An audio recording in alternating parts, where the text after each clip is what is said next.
Ever wonder why you're still broke even though you're pulling in a decent paycheck? I'm not talking about being unemployed or stuck in a dead-end job. I'm talking about the sneaky habits that keep your bank account on a permanent diet while everyone else seems to be feasting. Stick around because the next 10 minutes could literally shift the trajectory of your finances. I'm going to walk you through 7 of the most common money mistakes that keep people poor, show you real-world numbers that make the problem crystal clear, and give you concrete fixes you can start using today. Let's dive in. First mistake, living paycheck to paycheck without a budget. Sounds obvious, right? But the reality is that a shocking 63% of Americans say they don't track where their money goes each month. Picture this: you earn $55,000 a year, which works out to roughly $4,600 a month after taxes. You pay $1,500 for rent, $300 for utilities, $400 for a car payment, $250 for insurance, $150 for groceries, $200 for streaming services, and you still find yourself scrambling for cash when a $300 car repair pops up. That leaves almost nothing for savings or emergencies. The fix? Start with a zero-based budget. Every dollar you earn gets assigned a job, whether it's rent, debt repayment, or a savings goal. Apps like an app or even a simple spreadsheet can force you to see exactly where your cash disappears. Once you give every dollar a purpose, you'll find that extra money you thought you didn't have actually exists, and you can redirect it toward paying down debt or building an emergency fund. The key is consistency. Budgeting isn't a one-time setup, it's a habit you keep checking on each month. Second mistake, ignoring high-interest debt, especially credit cards. The average credit card APR in the US hovers around 19% as of 2024, and that number can skyrocket if you miss a payment. Let's do a quick math check. If you carry a $5,000 balance at 19% interest and only make the minimum payment of 2% of the balance each month, it will take you roughly 13 years to pay it off, and you'll shell out over $2,700 in interest alone. That's money that could have been invested, saved, or used to accelerate other financial goals. The fix is twofold. First, stop using the cards for new purchases. Second, attack the highest interest balances using the avalanche method, pay the minimum on all cards, then throw any extra cash at the one with the steepest rate. If $5,000 feels overwhelming, consider a balance transfer to a 0% intro APR card. Just be mindful of the transfer fee, typically 3% of the amount transferred. In a pinch, a personal loan with a lower fixed rate can consolidate the debt and slash interest costs dramatically. The goal is to eliminate that interest drain before it eats up your future.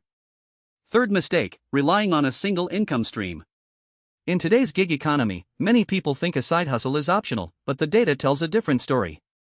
A 2023 survey found that 45% of households with a secondary income source reported a faster climb toward financial goals compared to those who relied solely on their primary paycheck. Imagine you earn $70,000 a year from your full-time job, but you also freelance writing that brings in an extra $1,000 a month.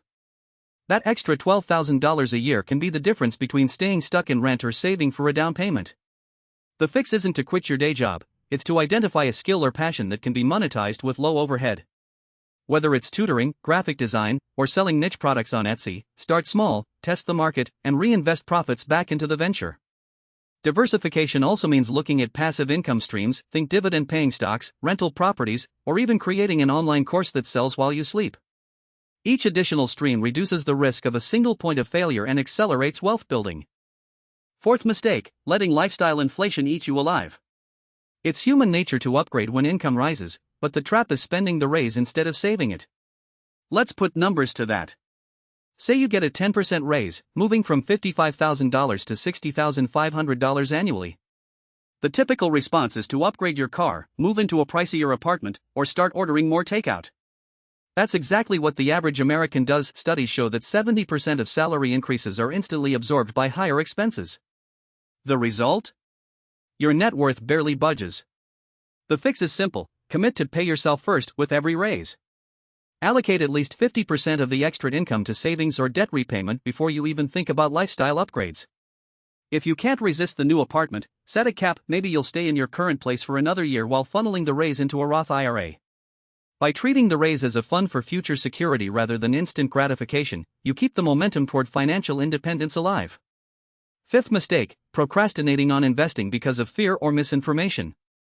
A lot of people in the 2540 age bracket have watched the market dip and heard stories of the market is rigged or I'm not rich enough to start. The truth is that staying out of the market costs you more than any short-term loss. Historically, the S&P 500 has returned about 710% annualized after inflation over the past 30 years. If you stash $300 a month in a low-cost index fund earning a modest 6% return, in 20 years you'd have roughly $150,000 without ever touching a penny of your principal. That's a concrete number that shows the power of time and compounding. The fix? Automate contributions to a retirement account like a 401k or an IRA, and start with a modest amount you're comfortable with. Even $50 a month can grow significantly over decades. If you're intimidated by stock picking, stick to broad market ETFs that track the whole market. They're low fee and require little maintenance. The key is to get in the habit of investing consistently, regardless of market noise. Sixth mistake, buying depreciating assets that look like wealth. We all love the flash of a brand new car or the latest tech gadget, but those purchases often drain cash and don't build equity. A brand new vehicle loses about 20% of its value in the first year and 50% after 5 years. If you finance a $30,000 car at 5% interest over 6 years, you'll end up paying roughly $5,500 in interest alone, and the car will be worth maybe $15,000 at the end of that period. That's a double whammy of depreciation and interest. Meanwhile, the same $30,000 could have been invested in a diversified portfolio earning 6% annually, growing to nearly $45,000 in 5 years. The fix isn't to swear off cars forever, just to shift your mindset. Consider buying high-quality used vehicles that have already taken the biggest depreciation hit, or opt for reliable, fuel-efficient models that hold value better. For other big-ticket items, ask yourself whether the purchase is an asset, something that can appreciate or generate income, or a liability, something that just costs you money. If it's the latter, delay the purchase or look for a cheaper alternative that meets the same need. Seventh mistake, neglecting an emergency fund, leaving you vulnerable to a single unexpected expense. Financial experts recommend 3 to 6 months of living expenses in a readily accessible savings account. Yet a 2024 report found that nearly 40% of Americans couldn't cover a $400 emergency without borrowing. Imagine you're making $4,000 a month after tax, and your essential expenses, rent, utilities, groceries, transportation, total $2,200.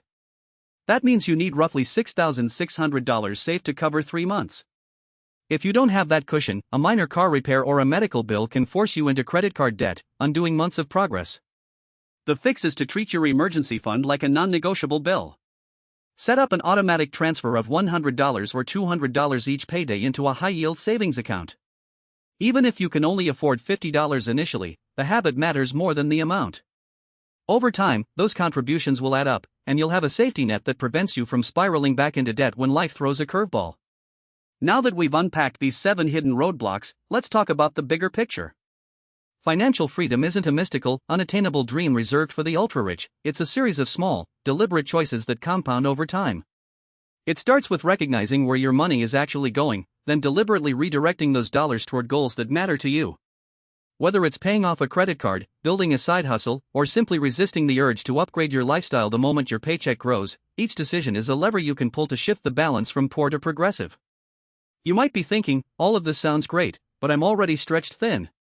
That's exactly why the first step is so powerful. Start with a single, manageable change.